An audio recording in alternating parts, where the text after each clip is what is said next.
All right, everybody, welcome back. We're doing Rule Zero today. It's been a while since I hosted, but I figured it would be most appropriate to do kind of in line with the other hosts have been doing, kind of going back to basics on Rule Zero.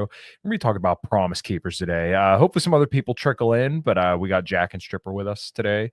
And obviously, as hopefully everyone knows now, Kyle, I occasionally do Rule Zero and Post Zero as well. So, how's everybody doing today? Can't I'm doing well, complain. man. Nice. Well, I did have a video pulled up that I wanted to kind of watch, and we'll get into the essay in a little bit. I wasn't exactly sure about how we'll go to this essay, but basically, this essay is about "F you, Dad. I'll never be like you." But before we get into that, there was a video that went all over Twitter that a lot of people had watched, and I'm sure you guys know exactly which clip I'm talking about here. So this is Tommy Lauren and Laura Ingraham, and just like the shrill horribleness of Tommy Lauren is just awful. This is her complaining about men in decline and about how Gen Z men just aren't man enough anymore. Oh, let me adjust this. There we go. All right. It's a major problem. And, you know, Speaker Johnson has been talking about those maybe deadbeat folks that are on Medicaid, and maybe some of those folks are the stay-at-home sons. We don't know. But I'll tell you this, leave it to Gen Z to rebrand laziness and social awkwardness as something cutesy, like a stay-at-home son. They did much the same thing with quiet quitting, where you can go to work and do less. And if you call it quiet quitting, it's somehow better. But Laura, I got to tell you, this is also a big problem when it comes to, I think, declining birth rates, people not getting married and having children. You know, that's a big problem. They blame it on women. Well, look at what young women have to choose from. The pickings are slim. Yes, we might have a feminism problem in America, but it's the feminization of men. There are a lot of young women out there that want to get married. They want to have kids. They want to have stable families. Right here, I wanted to pause it real quick because it's so funny how they always say they want to have kids, they want to have all this and that. And, you know, as Rich Cooper has said, if she doesn't want to have sex, then add it with you, right? And that's exactly what that is when she says, oh, all these women want all this, right? They want absolutely everything: the wife, the kids, the picket fence, the golden retriever, the 2.5 kids, the minivan, all that stuff. And that's exactly what it is. They don't want to have any of this stuff with you, with the average guy. That's what they say. I mean, God, where to begin on this one? Where even to begin? Because she okay, you know what? Fine. Kyle, do you see in studio? Do you see in studio that I'm sharing my screen? What's up, Nuke? Yeah, I figured you were pulling up the essay, but if you want me to add it to the stage, No, it's not the essay. This is from your brain on birth control. Okay. And there's a passage in there that like sums this up perfectly. Okay, do you want me to pull that up, or yeah, could you? Okay, there's 9 seconds left on the clip. Let's play out the rest of this. Yeah, pull that okay. Up. Cool. Families, but there are a lot of young men out there who want to live in mama's basement and order DoorDash, and therein lies a big part of the problem. So yeah, basically this is all it's all men's fault. So let me real quick, Nuke, how you doing, man? Good. You guys hear me well? Yeah. Yep. At this stage before. Okay. Oh, get the hell out of here. Stop screen. And there we go. Yeah. So this is from your brain on birth control. Nothing motivates and inspires boys to work hard to develop into respectable, financially independent men more than an unfailing commitment to the belief that to do anything otherwise would doom them to a life of involuntary celibacy. So what she says here is that nothing motivates a man more than knowing at the end of the road he gets sex. But when men are able to gain access to women without having had to accomplish or commit to anything first, oftentimes this is the path they will follow. Gentlemen, all of you have been there. We just show up at the bar, we're funny, and we get laid. We don't need to pay for it. She's not asking about our job. She's not asking about our status. No, nothing. Because sex no longer comes with the risk of pregnancy, qualities like ambition, industriousness, and fidelity, which matter hugely in the context of potential parenthood, don't always enter into the equation when women are choosing sex partners. As Roy Baumeister and Kathleen Voss wrote in a paper on sexual economics, we have found no evidence to contradict the basic principle that men will do whatever is required in order to obtain sex, and perhaps not a great deal more. So what this comes down to, and you can close. There we go. What this comes down to is very simple. The easier that men can get sex, the less we will do for it. That's what it all comes down to. Like, so Tori Lauren here can shame everybody she wants, but I believe there's plenty of how do you phrase that, material out there about Tommy Lauren enjoying her status at Republican gatherings with all the men she deemed worthy enough to be with her, and those guys didn't have to do much for it other than show up. Nothing about where they live, nothing about their paycheck, whatever. Right guy, right place, right time. So before she points the finger at men, she might want to remember that there's 4 fingers pointing back at her. Yeah. It's funny that you mentioned that because I want to throw it over to Nuke here in a second. But I remember Nuke, somebody was saying something about like the list that they had for guys, and I remember Nuke saying she slept with guys for less, or like would sleep with guys for free. So Nuke, go ahead, whatever you got. Yeah, I think one of the biggest misconceptions about this is like women think this is a malicious kind of way of thinking of men, or it's like a revenge, or it's just a logical conclusion, right? Why would I pay more for less? It's so easy, and so it's basically basic arithmetic. Like, if I can get what I want for less effort, then I'll do that. If I have to, the thing is too, what men like, and this screws us over all the time. We want a sure outcome. Like, we want to know that if I work hard and marry the girl and have the kids, is that what I need to do to have sex, a wife, intimacy, love, whatever? Is that? And then we were told yes, so we did that, and then we realized, oh, that's not really working. So what do I have to do? And then guys figure it out themselves. But this is all logical. This isn't like a laziness. It's not laziness. Like, I think obviously there's tiers of laziness, but I think if you're a guy, you make a judgment. You just say, hey, I don't have to work as hard to get the same thing. Why would I work harder? Based on what? Like, women really will never understand how logical it is, because they've been told that men's job in this world is to sacrifice for nothing. You get to sacrifice for me. Okay. What do I get? What? It's a circular argument. It's never going to go anywhere. So let them complain. Well, yeah, and women are also focused on like how they feel about the interaction and like how men are supposed to feel, rather than just kind of looking at it the way that we do, is like a deductive problem that we solve. Like, oh, if I do, and there is kind of like a covert contract in here, but basically like, if I do X and X and X, then I should get this. But though in reality, when I do this other stuff, I act like an asshole or whatever, and it starts to get me sex, then eventually we're going to come to that opposite conclusion rather than what we're told by everybody. Because it's like, okay, well, if this isn't giving me what I want, then, the deductive problem solving is going to be like, okay, well, whatever I can do to get me what I want, I'm just going to do that. So I want to actually, and then like if a guy doesn't, continue, Nick. Okay, I was just gonna, go. I was just gonna say that, like, guys, they just want the sure, they want an if-then statement. They want a math equation in their head so they know what to do.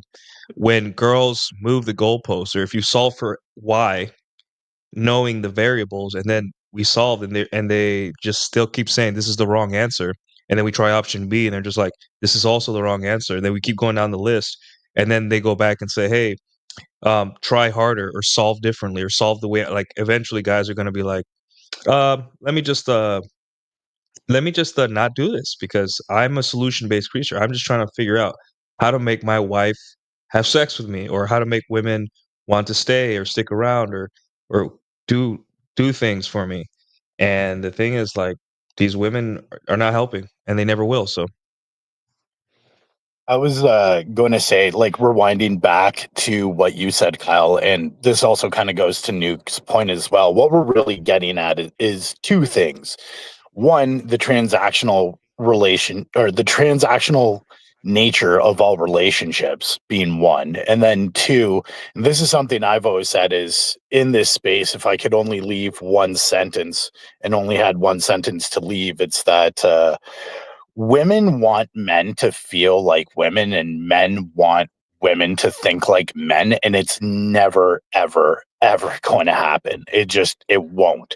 So what we can do on our end is just continue to think like men, but understand that women's decision making is going to be based on their feelings and account for that. And that's really all we can do. Mm-hmm. Yeah. What's up, Ron? Hey, it's good to see you. Yeah, Piss off any Indians recently? We'll see. Let me just get caught up with the thing here. Tired. Last thing you want to see is just me getting angry at immigration. That's definitely a topic, but I think that's a different topic for a different day. They have them here too, Ryan. They're here too. Listen, they were in Ocean City last week, and I'm like, oh my god! And my bass player and singer went up to Canada, and they're like, yeah, stay on topic, boys. Stay on topic. But I'm actually kind of glad that Ryan's here because I was listening to the sidebar throughout the week, and I was originally going to go with like kind of the archetypical that's the right word stereotypes, or like, the archetypes for the nice guys in No More Mr. Nice Guy. And I didn't make it through the whole sidebar video again. I think I got like 5 or 6 hours in, but I was originally going to entitle that have that be the topic for today's show, but though there was a certain point where Ryan had mentioned Promise Keepers, and I figured that was a little bit more apt, and we kind of talk about that. So as I said kind of in the beginning of the video, basically what this essay sums up to me is basically it's F you, dad, I'll never be like you, and I'm going to be a better man. But eventually guys get to a certain point where they find out that all these kind of nice guy behaviors that we've kind of been dancing around a little bit don't lead them to the life that they want to live. So eventually you start either you start asking questions, or you basically keep doing more of the same only to get more of the same. It's that covert contract, right? As long as I'm not like my father, I will not get the results he had. At least a woman will like me, which is exactly why women will probably treat him as bad or even worse as they did with his dad. Also, have you ever really looked at your dad and was like, wait, why am I so angry at this man? That's the beauty about the red pill, when you can finally look at your dad and be like, you know what? This man was just human, just like me. Yeah. He didn't know better. He did what he thought was right at the time. And maybe I should every now and then just be thankful for him. Yeah, and I think that's kind of a big deal is you get older, and at least for me, I know when I realized I was starting to grow up a little bit, is just realizing that your parents are just people too. There were no malicious intents. You may look at stuff when you were a kid and think that they were just like the biggest assholes, worst people in the world, but it was never their intent to really hurt you, at least I think for probably most parents. But like you said, Jack, they were just kind of doing the best they could with the information they had at the time. And what you tend to see as well, especially in divorce, like the single motherhood epidemic, things like that, is that these mothers tend to demonize and villainize the father in question as much as they possibly can, making them the martyr in the whole situation. I was just a helpless woman with zero agency. And to give him credit, I always liked Stefan Molyneux for this. When somebody called in and they were like, oh, my father's this, my father's that, and blah, blah, blah. And Stefan just stopped them right in their tracks and was like, but who chose him? It's like, it's like, yeah, you're right. Your mother. Your mother probably knew about all these behaviors, yet she still chose him. There is agency to be had here on her end as well. She's not, how do you phrase that? She's not completely innocent in the situation. But then they learn the whole new different perspective of, wait a minute. My father might not even be the asshole my mother always portrayed him to be. Like, what is the narrative here, and why is it being told? Well, as with most things. You get tired. Like one day you wake up, like you're in your 30s and you're just like, man, like women, life, jobs, this is all exhausting. Oh, no wonder my dad was in a bad mood sometimes. Oh, and then you just call your dad and say, hey, what's up, dad? What's going on? Oh, nothing, son. Just, mess it in the yard. Okay, dad, just want to make sure you were okay. And you realize, wow, I didn't know. I didn't know being a man was like this. Like, no wonder he was like mad or didn't want to talk to anyone some days. Or no wonder he didn't want to buy me that toy, because the last 5 toys I like left them on the floor and I didn't pick them up and they broke or something. And just like you start realizing he like I get it, Dad. You don't tell him directly, but you kind of say, Dad, you kind of had a point sometimes. Yeah. But Yeah, all well, of this whole narrative also belongs to the whole building the better beta blueprint of like, oh, we've had all these deadbeat dads that the women chose, in all honesty. And now we have all these men not wanting to commit and not wanting to go back to the plantation. It's all for the greater good of building that better beta that are not as horrible as their deadbeat fathers. It works so well for the whole, how did he always call it? The gynocentric social order. It's just men being put back on the plantation. Yeah, I mean, there's also something to what Nuke said there of like, a lot of guys I think have this idea, and this kind of goes to the whole, like you said, building a better beta. Guys have this implicit covert contract where basically they think that, oh, if I, buy my kids toys, and they should be grateful because they're going to assume that like my blood, sweat, and tears is very, very valuable. But meanwhile, the perspective always kind of has to be that like if you're giving something to someone, you have to be willing to let them set it on fire in the next second, because you're giving it to them because you want them to have it, not because you want that gratitude in return. Pretty much. And like Kyle, if I might bring this up, if there's Sure. anybody here on this panel who is the complete opposite of a promise keeper, it's got to be you. Where it's like, yeah, you know what I mean. Start firing on a few soldiers. Yeah. It's like your dad told you something not to do, and you were like, just because of that, I'm going to do it, and I'm going to be great at it. Like, damn. Which Yeah, I mean, might be a little bit like F you, Dad, but in the best possible way ever.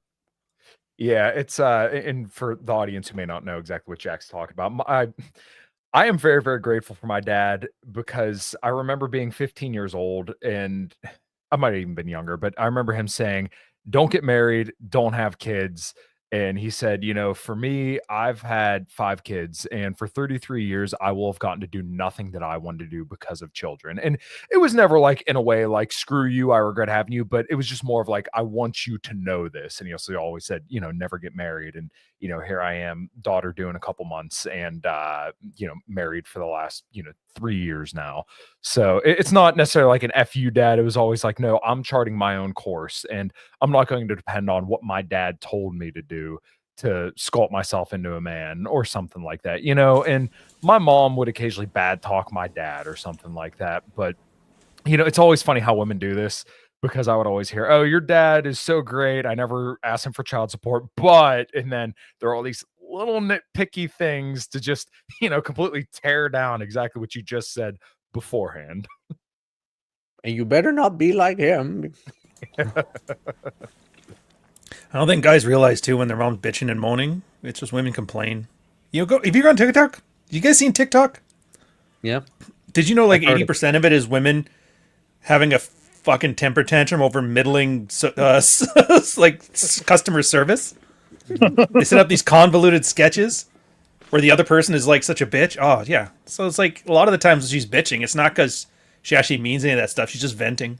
Same as you calling somebody an F-bomb on Xbox, Yeah, it's more about the interaction rather than it is actually the content of the interaction. So I wasn't sure if we should maybe read through the entire essay. I kind of wanted to just highlight some things in it. I know if we sat here and read the entire essay, we'll be here till 10 o'clock at night. But the first part of the essay, I do like the Star Wars theme there. Who wrote this? Sounds familiar. I might have heard of it.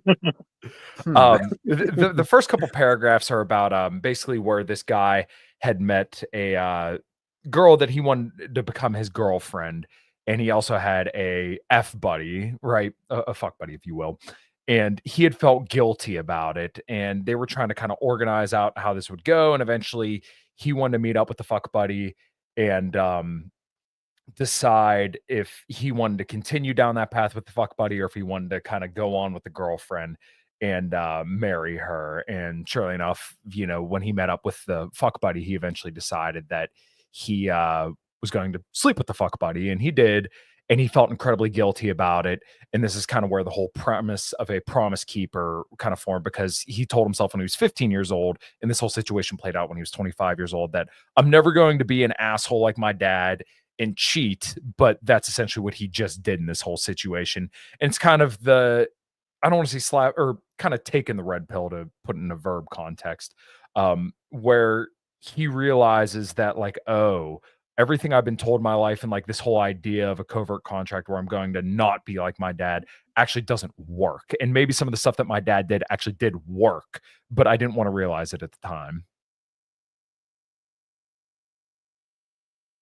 I think guys need to start asking themselves why their dad did certain things instead of saying dad bad. Like there's probably things, if you peel back layers, and maybe you're just scared to peel back those layers because you might find out, hey, I'm a human being and my dad is a human being and I'm just like him. And you'll realize, like, once you peel enough layers back, if you had like a dad that maybe cheated on your mom, why did your mom cheat? And then you objectively look at your mom, and I'm like, my mother is obese. I kind of get it now, Dad. Like, I still hate you, but I understand. Like, I understand now, Dad, or something crazy, whatever. And I think a lot of guys have this, they side with their mothers because their mothers were just there more. So they feel like, oh, where's dad? Like, and like your dad is at the office, dude. Oh, he's not, providing, or he's not here at my band recital or something. I'm just like, you know, maybe the mom didn't want it. Maybe they had a fight. You don't know. And the thing is, like, a lot of the times, guys feel disgusted with themselves because they end up like their dad, or doing something that their dad used to do, but then they realize how effective it is, and and that's when it comes crashing down, like you said, Kyle. They just accidentally act like their dad, whether it be because they're genetically predisposed or because they end up in the same place their dad was, and then they do the same thing, and they're just like, "What have I become?" And I'm like, "Dude, a human. That's what you Yeah. became. You made a human decision, just like your father." Fathers aren't human. So I'm gonna chew up some airtime here since we're all going silent. And this is just like my personal experience, which when I first read Promise Keepers, I didn't think I had any relationship to that whatsoever. Like, my dad was a dutiful plow horse. Like, he's a great guy, and I have a great relationship with my dad. And I have not the greatest relationship with my mom. And it wasn't only until relatively recently that I realized I had the Promise Keeper thing going on, but it was inverse. As opposed to, like, I'm never going to be like dad, it was, I'm never going to have a woman treat me the way my mother treats my father. And what ended up happening was what you would expect logically is the inverse kind of happened. Rather than having too many beta qualities and not being able to get laid. Getting laid for me was fucking easy. Maintaining a relationship past like fucking 90 days was the challenge. Wait, what was the challenge? Like, I still struggle with it, like having to provide. So if you take the inverse of what Promise Keepers is, where it's, I'm not going to be an asshole like dad, and so you end up providing more of those betas. I had the inverse where it was like, I'm not going to let a woman treat me the way a woman treated my dad, which ended up meaning I had so few of those beta qualities that maintaining a relationship, even though I was married with kids, it's still something I have to work on. So like Ryan has said, all roads lead to Rome, but mine was a little bit different. It was more the inverse. So like something I still have to work on is like adding a little bit more comfort. Like, that's an actual challenge for me, because the whole like fuck you bitch thing, it just comes so natural because of my relationship with my mother. Well, that's the thing, right? Like, often in our vision of criticism, we do tend to forget all the positive they've done. Right. Well, we're a lot more sensitive to negative things than positive things. So whenever you think about all the negative qualities of somebody, that usually seems more prescient than all the positive qualities. And, it's usually not till a little bit later that you realize, oh no, my dad, like we've all kind of said, is a human just like me, and he was susceptible to mistakes and bad information, or just maybe at the time didn't want to deal with shit, you know? No, Simpson absolutely. thugs, man. It's a lot of guys. That's like because Rustro's always talking about how Black America is 10 years ahead of White America when it comes to the sexual dynamic stuff. And yeah, you were watching it when guys are raised without like the good father mother influence. They either turn into simps or they turn into thugs. Stripper became a thug. Other guys that have the promise keeper thing, they're simps. A lot of it's just learning to not do either. It's almost like there's a middle ground somewhere where you can be self-assured, self-confident, a bit of a dick, but not an asshole about it. Yeah, Well, but yeah, keep and it you in the could select- Overton window. Yeah, well, and between those two options, you could select which one works, best depending on the situation. Because, maybe flying off the handle isn't the best idea right now, but maybe keeping it in the pocket for when you need it, maybe, and then maybe holding the door, being more of a gentleman might work in different contexts. It's not just it doesn't have to be an extreme at all times, and that's what a lot of people like to do is either go to one extreme or the other. And I remember, Ryan, when I was listening to the sidebar, I think I remember you saying something to that degree where it's like, oh yeah, Americans, we're all one or the other. Yeah. Yeah. So one thing that at the end of this paragraph I really liked was his father's personal failings would be his personal triumphs. And I know like a big thing is covert contracts, but like this is a huge one because you're looking from the outside in, you're looking at your dad as like this isolated case of where like if I just don't do these things, then I'll surely get this, reality. But the fact is that people are, different. You're not always going to have a one-to-one case where like if I just do the exact opposite of what my father did, then I'll surely have a problem-free life. Yeah, but that's the whole covert contract, right? Mm-hmm. That's the complete covert contract of like, as long as I do the opposite of what my dad did, I will not have the same results. And then his bitch of a wife all of a sudden is acting bitchy. Oh my God, shock horror. And then he thinks to himself, but I did everything right. I did everything my father didn't do. Therefore, I am the best person alive. Therefore, I am entitled to a wife who isn't a bitch. And then you get confronted with the cold plunge of reality where it's like, hey, maybe, as Nuke even said, your father, you start to understand him where it's like, oh, wait, shit.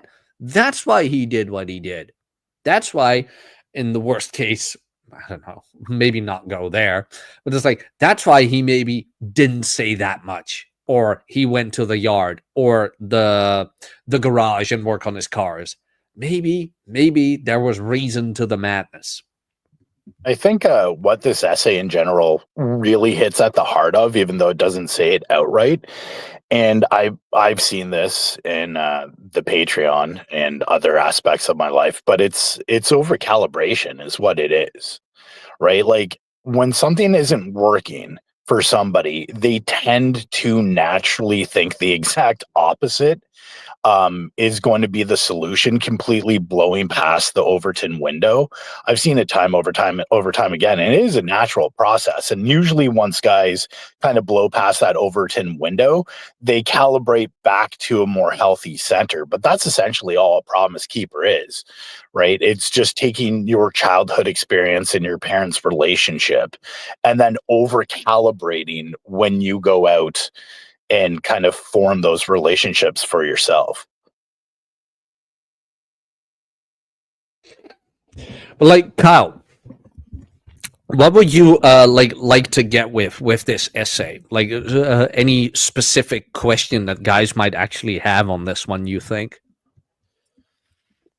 Nothing immediately comes to mind. Like I said, it's just more of like the covert contract aspect where part of the reason why I wanted to cover this today is because when I was listening to the sidebar, I kept thinking about that. Like guys always assume that if I do the exact opposite of my dad, because my dad was an asshole and he always seemed so angry at the time, then if I just do the opposite of those things, I promise that I'm not going to be like this, then it leads to a problem-free life. And also like one of the other things that was kind of mentioned in listening to the sidebar, specifically no more Mr. Nice Guy, was the whole idea of relationship equity, where just like I don't think people understand that, Jack, let's say I help you with your thumbnails on your YouTube or help you with any part of your Substack or something like that. In Mhm. my mind, I think, let's say, to put this in a little bit more understandable terms, let's say I think that's worth $50. And then you come back to me and say, no, I think all your time and effort is only worth $25. When you kind of have this idea of relationship equity in this respect, where like I did all these things around the house, I did this, this, and this, and this, somebody else isn't always likely to interpret that with the same amount of effort and equity that you are. Well, I would even go even further and say when dealing with women, relationship equity doesn't exist. Why do you Yes. think the phrase "What have you done for me lately" exists? Yeah. Fair enough. Ooh, that's the big one. Oh my god! A lot of And then a lot of media is based on this dynamic too. Like you guys remember Ricky Bobby, how his dad was kind of like the Talladega Nights movie, Mhm. the racing movie that had Will Ferrell in it. Yeah. I haven't seen it. Damn it! Yeah, Go it's on. a Will good. Go Ferrell on. movie.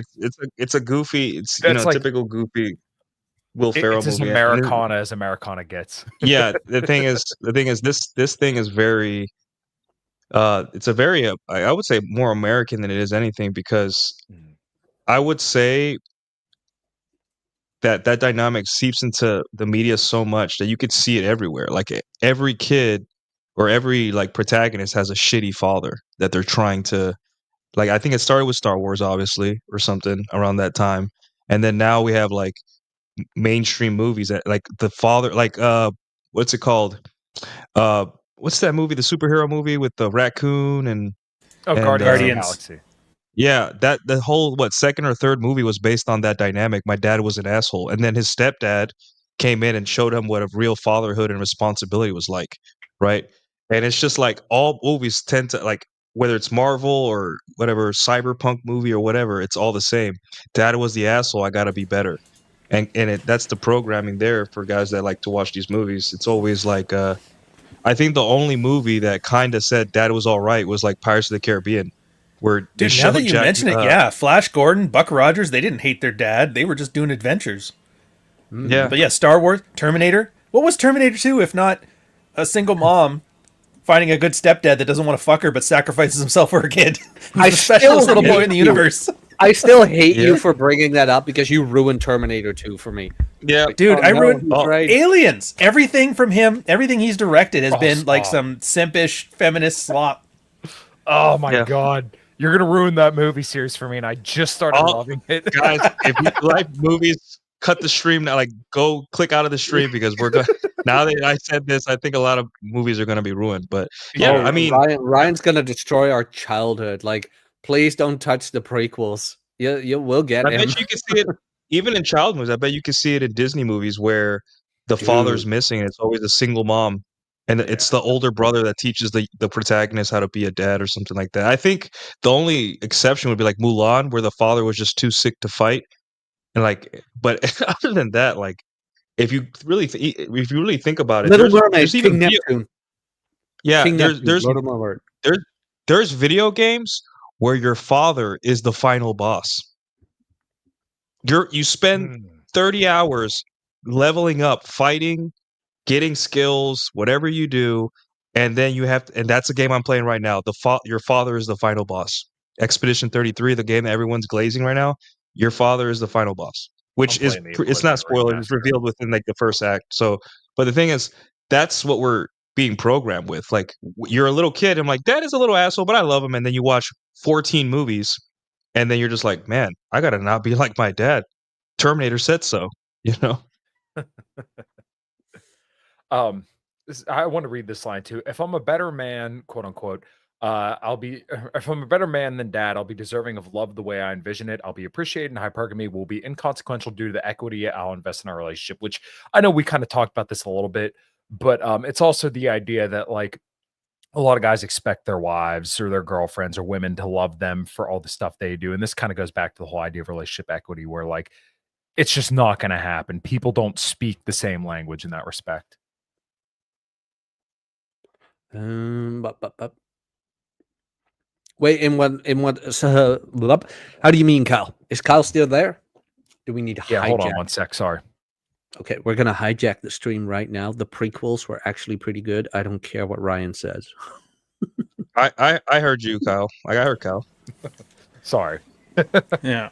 Oh, okay, gotcha. There we go. No, we're good. Let me see if there was anything else. Okay, no, I think that's about it for that. I just wanted to pick out a few pieces and kind of go over different parts of it. I didn't want to read the whole essay because, like I said, I feel like that would probably put people to sleep for the most part. There we go. I mean, like I said, like what did the essay try to do? And I think what Rollo meant to do with this essay is put an emphasis and shine a light on, first of all, the giant covert contract that a lot of guys have, that trying to get, not per se get under or get away from what happened to their dad, but also the villainizing of their dad. That what we discussed did what he thought was best at the time. So I remember this with my dad, and I won't bother you guys with details and stuff like that. But I remember having that talk with my dad where it's like, hey, there is something that happened that I genuinely do not understand why you made that choice. Like, I want to know why you made that certain choice after the divorce. And he explained it to me. And as an adult, you actually want to hear it, because a lot of people think like, oh, if I was 18 years old, if you were 18 years old, you wouldn't have listened. You're full of piss and vinegar. You think you like know it all. You don't. So when an adult, you understand these things better. And he told me, like, no, I had to do it like that because if I had fought it, it was kind of a custody thing. It's like, if I had fought custody, they would have taken all of my custody. Now, at the beginning, when it happened, you feel like kind of abandoned by your father or things like that. But then later on, when you can put it into perspective, where it's like, no, wait a minute, he had to do it like this because at least now he got some custody. So even though at the moment it might look like cowardice, when you gain that new perspective, it's like, no, this was actually strategic. It's like losing the battle, winning the war. Ryan even talked about that multiple times, where it's like, it's better to be 50%, no, what was it? 100% dad 50% of the time than 50% dad 100% of the time. That's the one. That's the one. That's the one. I almost messed it up. So happy I didn't. There we go. What else you got, Cal? Nothing. I was kind of hoping other people would jump in, but yeah, like when it, I get the respect of kind of being strategic about that kind of stuff too. And I think when you're outside of that, especially when you're younger, you may not always understand why adults do what they do. Sometimes it may seem like your dad or your grandfather even might have made a really stupid decision at that time. But when you get a little bit more information, maybe when you get a little bit more older and you kind of understand maybe some of like the social or political dynamics to what they're doing, maybe you can kind of come back and realize like, oh, no, they may not have had a better choice, and they may have had to pick between a couple bad options, and maybe he just picked that option because to him that seemed like the least bad option at the time. Maybe he didn't know. There's always that one. I think most likely guys are clueless. Like Fort Worth Playboy says, like, clueless dads cannot teach their kids game or how to deal with women. They're just equally as clueless. Like the 18-year-old kid and the 50-year-old dad are going to look at each other like, I don't know what to do with your mom. I'm 50 years old. I never got taught how to deal with this. So, she ends up browbeating him and all that stuff through all his life. And he has to do certain things like, watch porn or something. I don't know. And then, the kid grows up thinking, dad was an asshole. I'm like, no, dude, he just didn't know. He did not know. I think that's the part where they figure out the forgiveness. He was doing the best he could with what he had. I was thinking about that too. My stepdad, when he his only fatherly advice he ever gave me was, "You're not a man until you beat up your old man." That's some fucked up shit to say to a kid. Yeah, that's all you get. But like, yeah, most guys are clueless, and from what I've seen, it's gonna continue. Like all these guys are well into their late 20s, still thinking about like happy wife, happy life, and all that basic crap that should have been beat up by out of you by now. But they're gonna have kids, and their kids are gonna be equally as clueless, and it's just gonna be guys gonna have to work. Like we're always gonna have a job, honestly, because clueless dads cannot teach anything to their kids besides work hard and go to school and get married. Like draw the two circles and draw the owl. I'm like, Dad, so how do I talk to girls? Oh, when I met your mother, I just got her a flower, and I'm like, well, Dad, I got a girl a flower, and she called me gay. What do I do now? So, Yeah, it is what I it is. always I always enjoy telling the story of how I met my wife because it's not that I live like the most traditional life ever. I mean, I'm a bald headed heavy metal dude with tattoos and stuff, but like people are like, oh, you can't meet your wife at a bar or anything like that. I'm okay. Well, when I met my wife, I wasn't sitting there thinking, oh, she's gonna make a good mother to our child one day or anything like that. I was fucking trashed. I remember the bartender telling me that night, as I got my like probably eighth or ninth double crown on the rocks, she was like, I'm surprised you're still standing. I said, yeah, me too. Not gonna be another drink. So I remember I walked up to who's my now drummer. I wanted to just talk to him real quick and say what's up because we were playing some charity benefit. And I saw my now wife at the time, and I just gave her a quick look over. Didn't talk to her or anything, but I just want to make sure I got a good look. I'm like, oh yeah, she does look pretty damn good. So I'm trashed off my ass, and I walk up to her friend and I tell her that, hey, I'm digging her quite a bit. And she told me to go talk to her. So whatever, we talk, I get her number. And I woke up the next morning on the passenger side of my car with this giant puddle of puke right outside the fucking door. And I stepped out, and I think I had a text from her the next morning. She said, hey, we don't have to talk if you don't want to. I said, no, we'll set up a date. And obviously the rest is history. But like there's this idea that you're gonna find this perfect woman waiting for you somewhere, and it's like, no, you're kind of looking for things to check off a couple boxes, like, okay, does she like me, is she into me, is her ROI here, is her behavior good? All right, well, we'll see where this goes and how this goes. And those never work. I'm same. I was like first night lay off a dating app 14 years ago. Whatever. Yeah. It all I worked remember out. that. I remember that from Dog Walker. An amazing fiction book about the whole Promise Keepers. Actually, Yeah, like, how many dads are telling their kids like, hey, Dad, how'd you meet Mom? I don't know. I saw her across the bar. She had big tits, so I said hi.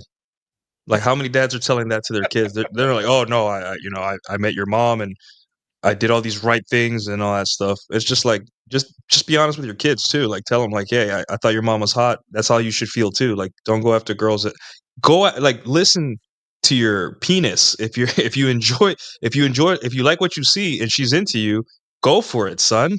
Don't feel bad. But how many dads are telling that to their kids? can you imagine Nuke having kids, sitting his son down? Listen here, you little shit. As soon as it gets hard, go for it. No, I mean, let's And then not hit him with the let's not get chancla. too far ahead of ourselves. Yeah, the chancla. No. Well, what I say is like, my dad used to say things like, "Hey, you see those chicks over there? What do you think?" When I was like 11, and I was like, "Dad, come on, stop embarrassing me." But then when I grow up, and I'm just like, "Oh, my dad was just being vulnerable." Like He's being a I didn't get it until he was just maybe he didn't have a lot of friends, and he's like, "I'm with my sons, and I hope my sons become my friends one day, so I'm gonna treat them like bros." And then now it's just like, you know, one of the things I regret is now he won't tell me sea stories or any stories of the Navy because um I would not let him be a bro around me. So like, now I'm working to be like, hey dad, like tell me about Brazil. Sailors will never tell you about Brazil unless they really trust you, because what happens in Brazil is insanity. And he's like, no, I woke up on a beach one time and that's it. I'm like, Dad, tell me what happened in Brazil. And we're working on it. But yeah, like your dad is more than what he has presented to you often. So just if you care, stop acting like he's supposed to be some moral better person than you. Start acting like he's just a bro that was figuring it out and he has a couple years on you, and that's it. You'll find that, hey, you're pretty much the same. If you were him, you'd probably react the same. And probably didn't have the internet or AI like you do to figure out how to like do basic shit. He had to like ask people or something. So Yeah, it's funny that you mentioned that because I remember riding around in my grandfather's Corvette when I was probably, I might not have been much more than 10 years old. And I remember my grandfather yelling at some chick, cat calling her while we're going across the train tracks somewhere near where I grew up. And Same deal. I just remember kind of like being a little embarrassed by it, but now I kind of look back and I'm like, you know, that's my grandfather just being my grandfather. He's an old guy trying to show off some bravado. He's in a convertible Corvette. He feels like hot shit, so he's gonna do what he wants to do. Can we just bring back wolf whistling? And I mean like legitimate wolf whistling when a hot chick walks by. I mean, by God, that is a lost art. I've caught myself a couple of times doing it here, and I've got like a guy next to me. He's like, "Don't do that, man!" Like, she doesn't understand English anyway. Who the fuck cares? But just that, man, because like that genuine complimentary, like you look good. Like this is my expression of you looking good. You know, can we just bring that back? I think our granddads knew that shit. I mean, these guys nearly died against the Germans. You know what? They had nothing to lose. If I'm gonna catcall a woman, I'm gonna goddamn do it. I regret the Canadians saving the Dutch, man.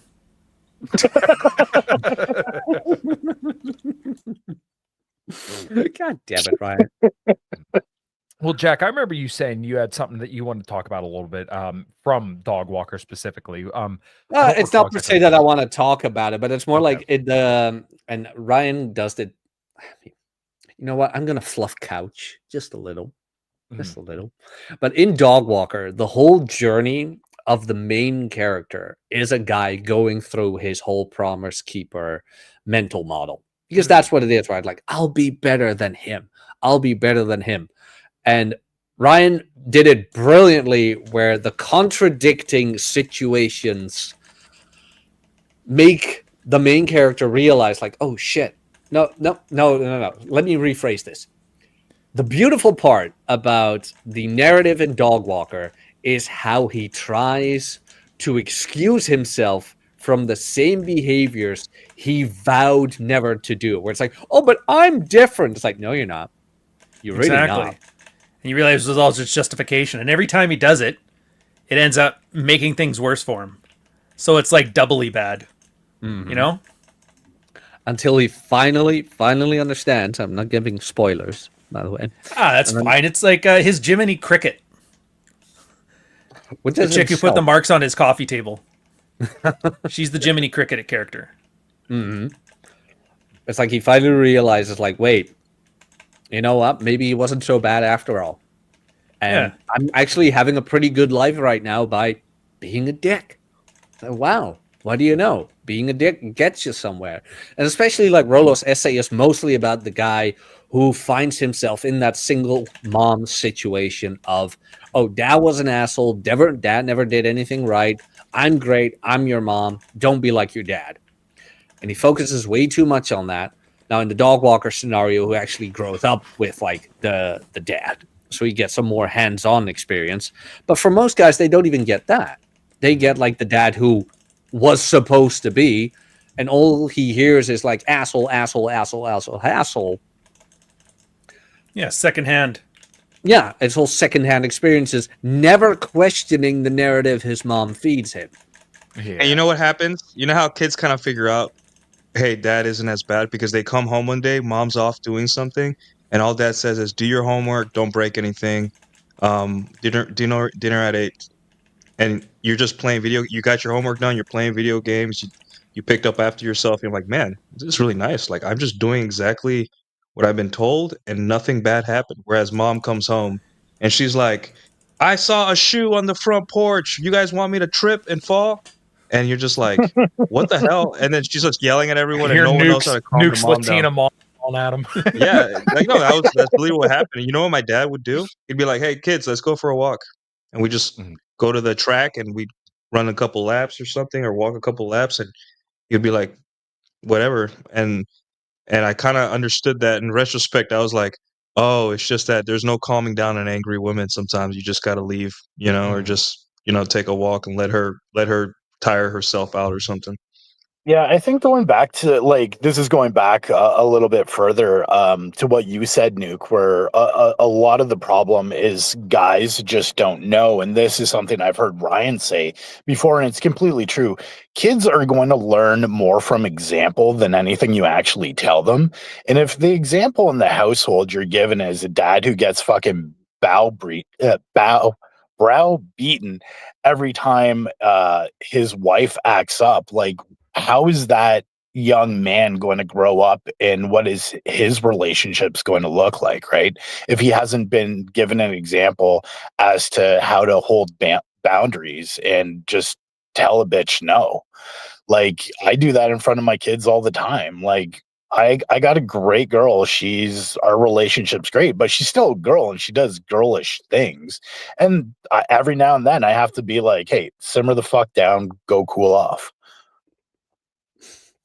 Imagine that, actually being stern to your woman. Stripper, do Yeah. you know what kind of example you put for your children? How dare you? Yeah, I know. Question for you guys. What about men that are obsessed about being like their dad, the opposite, where they're just absolutely obsessed with they have to be exactly like their dad?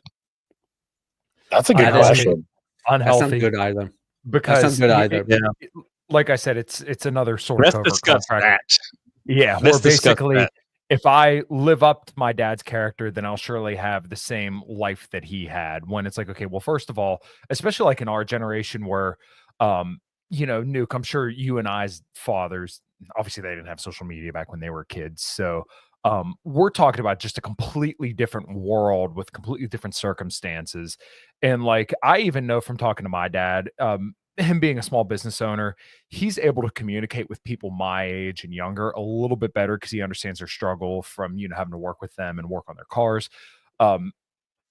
For him, he kind of gets it, but like, just the way that women kind of interact with the world versus how they used to is just completely different. And the way that we all honestly interact with the world is completely different. So, if I were to just ape the same behaviors as my dad, I'm going to have a completely different result. And that just is what it is. I used to have this idea in my head where I wanted to have like one more kid than my dad. And now that I'm 30 years old with my first kid on the way, I'm kind of thinking like, for me to have 6 kids, that'd be a fucking disaster. Maybe 2, or probably 2, maybe 3, but like I don't want to have 6. That's too fucking much. Yeah. Nah, I think, like there's a lot of it's like either or. Like a lot of guys can't decide whether they want to be completely different from their father or they want to be completely like their father. And then the guys that want to be their father deviate a little bit and they think they're failures. Like, oh, I'm not making as much as my dad, or like in your case, like I'm not having as much kids as my dad did, or I'm not as religious, or I'm not carrying on the family, whatever. And then other guys are just like, I want nothing to do with my dad. I'm just like, guys, you need to be more objective. You need to humanize your parents. They made a lot of mistakes, and you will too. So it's whatever. Yeah. I remember that with my dad, where and this is so fucking cliche. Buckle up, boys. This is cliche. My dad is one of those silent types, where it's like, as long as he does, how do I phrase this? He will never say he likes you. He will act that he likes you, kind of thing. Same as the being proud thing. And I'm like, this man has never told me he's actually proud of me. God damn it. Like, what do I need to do? What do I need to do for this man to finally say, like, hey, kid, I'm actually pretty proud of you. I remember me going to him. It's like, hey, Dad, I made my first client online, like with personal training.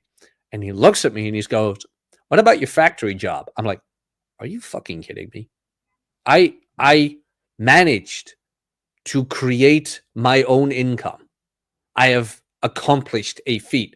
And the first thing you ask is, what about your factory job? It's like, you fucking kidding me? It was validation seeking behavior, and it's unhealthy because aren't I supposed to the one who's happy with it? Like, was I happy with it? Goddamn right I was happy with it.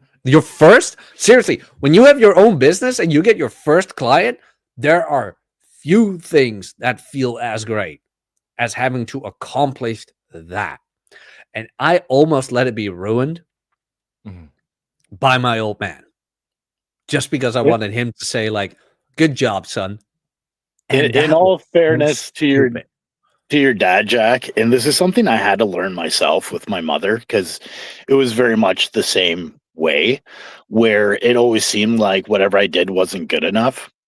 But once I got older and had my own kids, I understood that a lot of it, not all of it, but a lot of it was her projecting her neuroticism, but it came from a good place. It came from wanting me to have the best life that I could.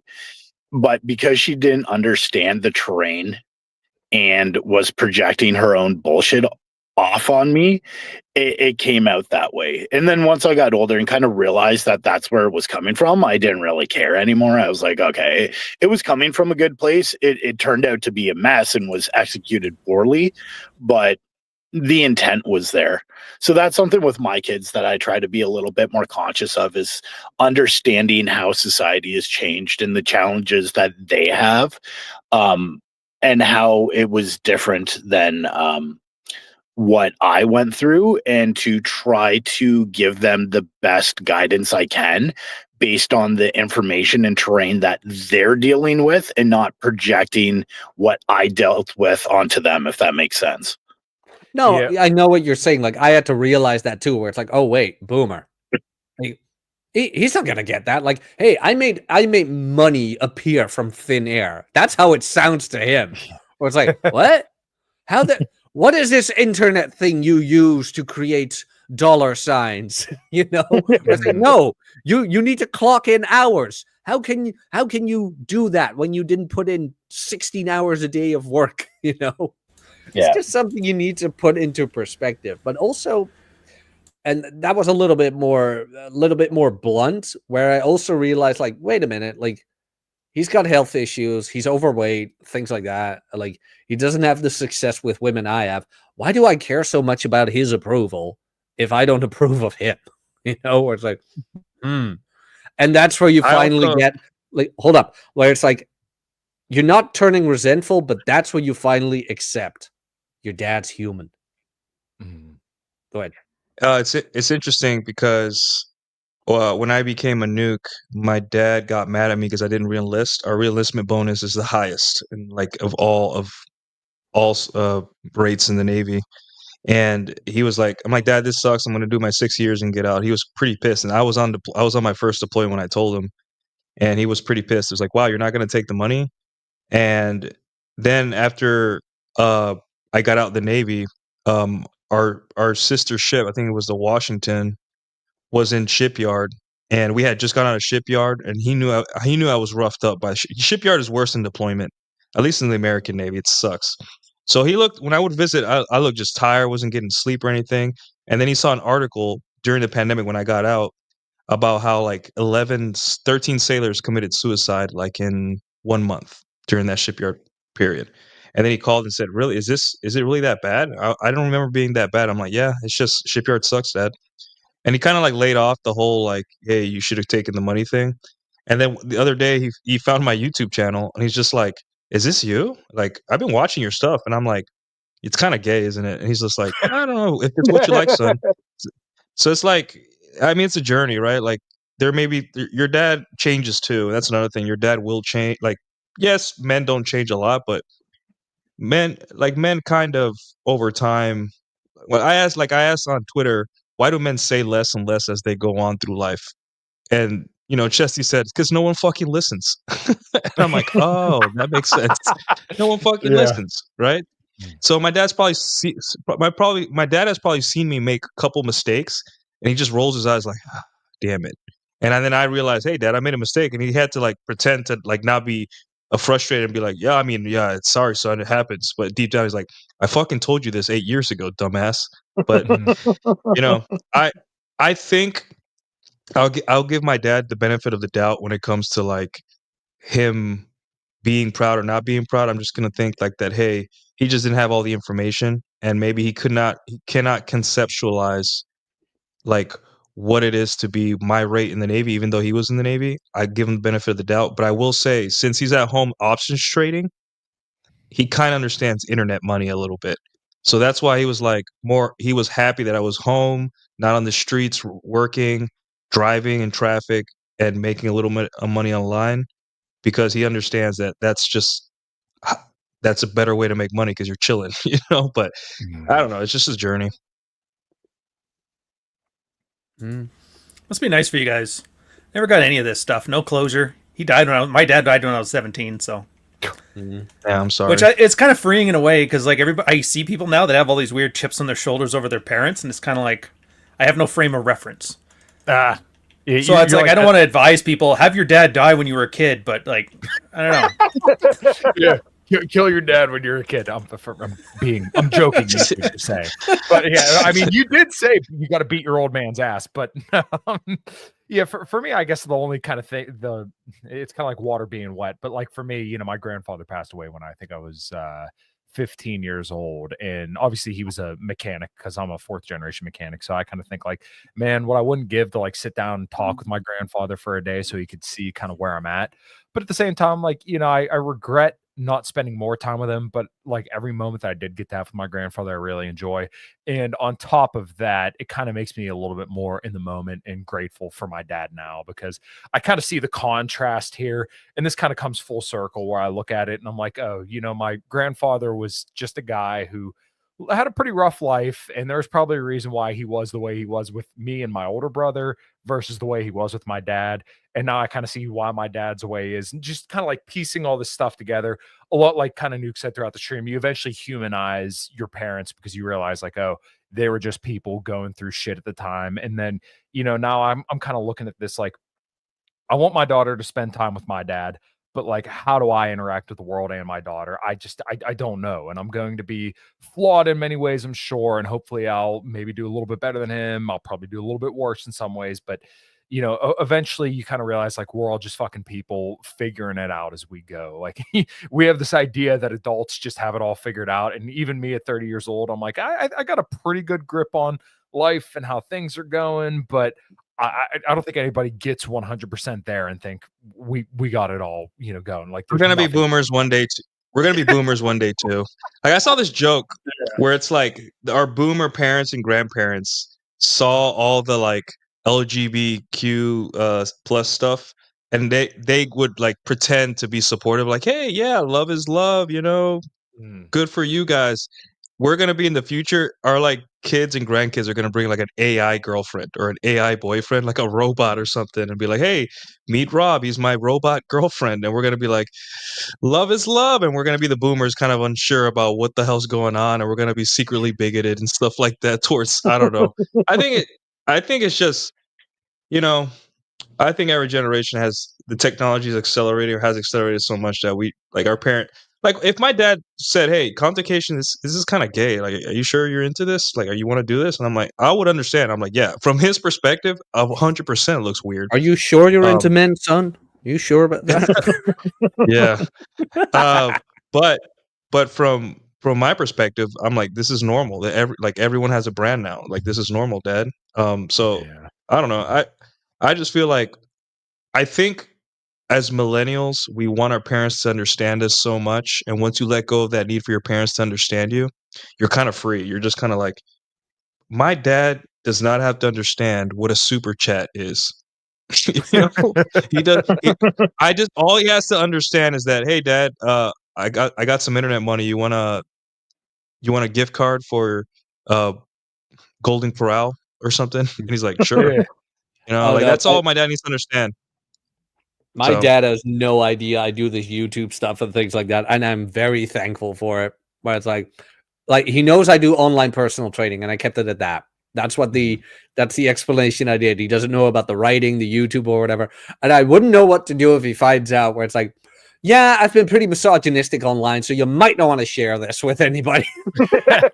Yeah, it's actually it kind of makes me laugh because my dad, I streamed this to Facebook and he commented a couple times on it. Not like bad or anything like that. But yeah, so I think that's probably about all I wanted to cover. And yeah, man, I was hoping Cappy would be here today, but I think everybody's a little bit busy. So Dude, okay, I want to fluff Cappy real quick though, because like we're talking You Promise sure? Keepers. Yeah, I do. I'm kidding. I truly believe, and Cappy and I talked about this before, Cappy is so critical about parents, and he thought parenting through so well. I genuinely think, and I hate saying this, Cappy would be a good dad. I really think he would have. Yeah. Like, can you imagine like him as a dad? Where it's like, no, you're gonna cut those coupons and you're gonna like it. You're 5 years old, you can type on a computer, you're gonna learn Python. Mhm. And after that, you're gonna learn accounting. You will not be useless. Mhm. Yeah, That I mean, kid like, would hate him. he's exemplary of frame in this respect because he's like, no, I'm doing exactly what I fucking want to do, and that's that. Like you said, he would definitely be a great dad, but he's just like, no, fuck that. I don't fucking want kids, and I'm gonna go hike, and I'm gonna be an asshole to people about accounting and taxes and all this stuff. But that's me. That's who I am. Like, just respect, you know? Yeah. Well, I had to say it. Cappy, I truly think he would have been an amazing dad. Yeah. Well, let's go around the panel and give everybody their time to do some closing thoughts. Hopefully, Ryan. I'm sure Ryan will be back in like a second or two. Nuke, you go ahead, go first. Closing thoughts. Your dad's a dude, just like you. You guys may not agree on stuff. You don't need his validation. You don't need him to even think what you're doing is right. You just need to spend some time. And if you don't have a dad, well, then problem solved. You know, if your dad is everything you want to be, yeah. If your dad is everything you want to be, then that's also bad because you are your own person under different circumstances, and you may not want what he wants, and you're gonna have to square that circle sometime during your relationship with your dad, just like I did. My dad had kids when he was 23, and it's just different, you know. Like it'll take time, and also it'll take time for him to understand. Like my dad thinks, like, why haven't you bought a house? And I'm like, so I sent him little like I used to send him little graphs and charts. Like here's the median income for you need for a house here in Dallas that's not in the hood or is working order, like in working order. And he'd be like, yeah, but like that's not an excuse. And then I explained him all intersexual dynamics, how like, hey, women would rather be single than build with a guy, blah blah blah, the Rich Cooper stuff. And he's like, yeah, but. And then one day we were driving and a Cappy audiobook was playing in the car. And my dad's like, that guy knows what he's talking about. So out of all the people in the fucking manosphere that my dad's like, or all the points and stuff I say, he enjoys Cappy the most. And he's like, what's that guy's name? And then I told him the other day, hey, Dad, by the way, that guy, I'm in his new book. He uses me as an example. He's like, oh, that's really nice, son. Anyways, how's your finger? And I'm like, you don't know. You don't know what's going on. What's going on in your head, Dad? I don't know. But ultimately, as long as my dad's okay, and you give him a call every 2 or 3 days, you realize like that's all you need from your dad. Just check up on him. That's all. You don't need him to be Darth Vader, or you don't need him to be what's another father that everyone looks up to, or like Mufasa. Like I was gonna say Bill Cosby, but probably not anymore. Oh, no, that's there's some fathers like that. I mean, look at Diddy, right? But the thing is, like, your father's not Mufasa, or your father is not Darth Vader. Your dad is Luke Skywalker trying to figure out how to live on the desert and figure it out. Do you know even how brilliant that whole thing is between Luke and Darth Vader? Where it's like, Luke, seriously, you will become your dad if you keep being a hothead. You know, like you might hate him or whatever, but you're in the exact same position he is. We can just tell you not to make the wrong decisions. But, you know, you want to go to Bespin, you want to face him in Cloud City, like, good luck. You know? Jack, You're not spoilers. Yeah.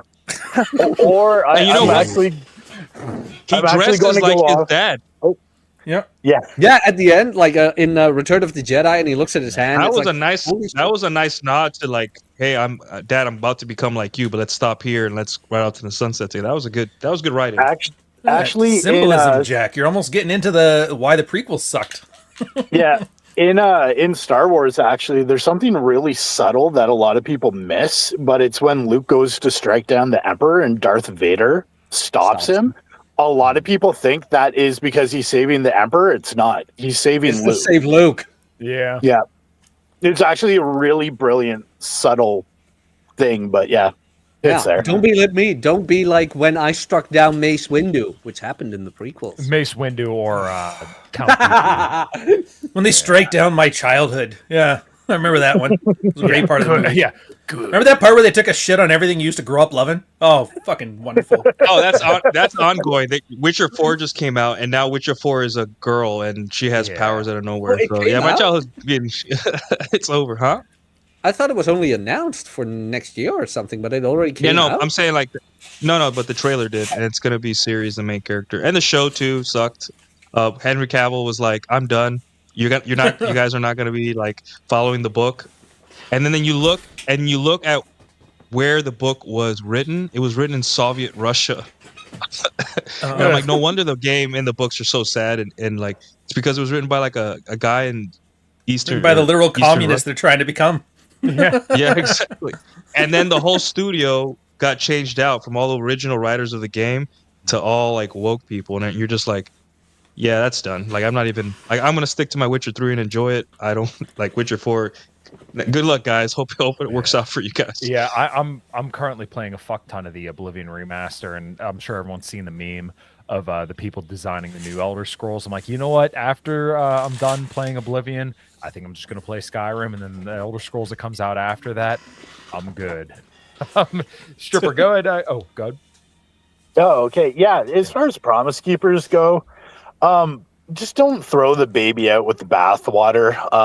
When guys are getting their shit together, over-calibrating is very, very, very normal, which is essentially what a Promise Keeper is. All I would say is if you're kind of in a shit situation and you're working on yourself, give yourself some grace. Because you are going to over-calibrate, you're going to fuck up, but it's part of the process to calibrate within the Overton window where you have that balance where things work well. Jack, good. Your father's human. And believe me, I've been there.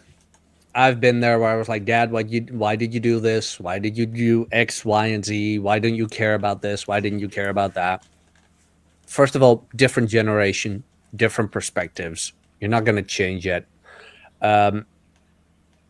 His health, in my case, I'm like, look, this man grew up with the media and TV telling him that fat is bad and you should only eat carbs. 60 years of indoctrination are not going to change within a day, not even 6 months. You know, you're fighting an uphill battle. And you got to realize, like, this man grew up in a time I would not understand. He did not have the information I have. Realize that and love him for the things he did that he thought were best. Because they did. They really did try the best. And you can be angry at certain things, but drinking poison somebody else would die won't help you, won't benefit you at all. So just realize your father truly did what he thought was best for you. Nice. And link to my YouTube channel is in the chat. That's it. Cool. Last but not least, Ryan, closing thoughts. Oh, it's definitely least. Fight your dad. I am not even joking.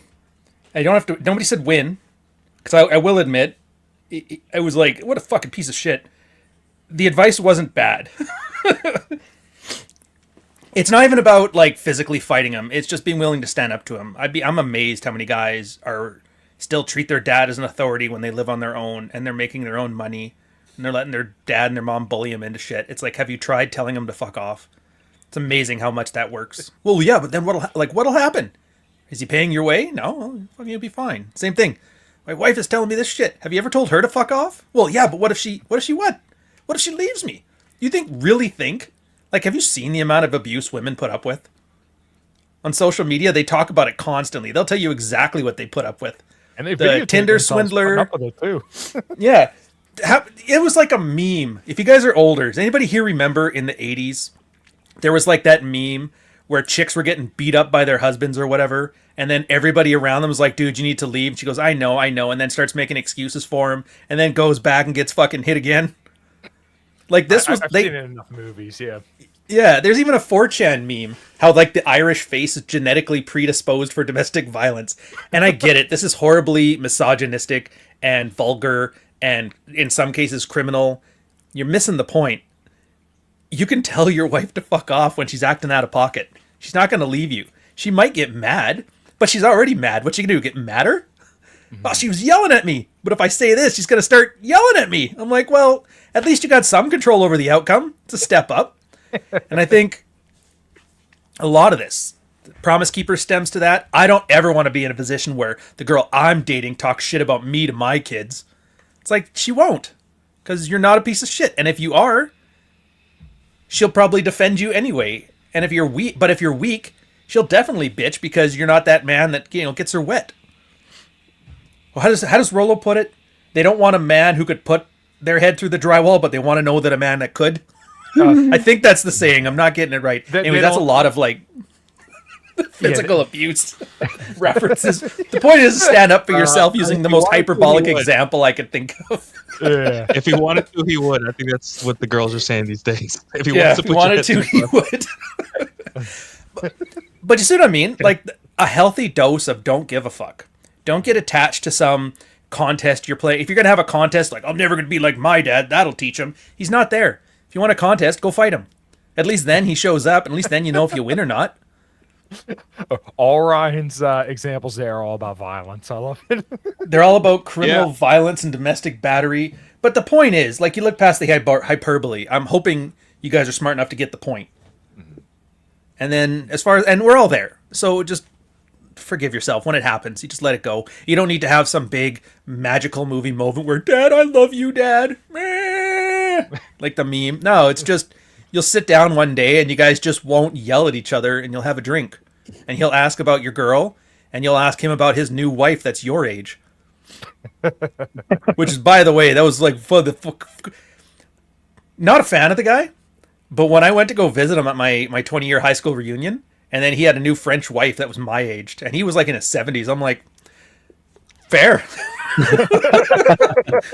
I don't ever want to hear again. He was the most abusive man in the history of Earth. I don't ever want to hear anybody bitching about, well, if you're going to be a jerk, you're going to die alone. It's like, no, man. There is no comeuppance. He fucking nailed the landing. Jesus Christ. Got himself a girl 20, 30 years his younger. Got a new kid out of the thing.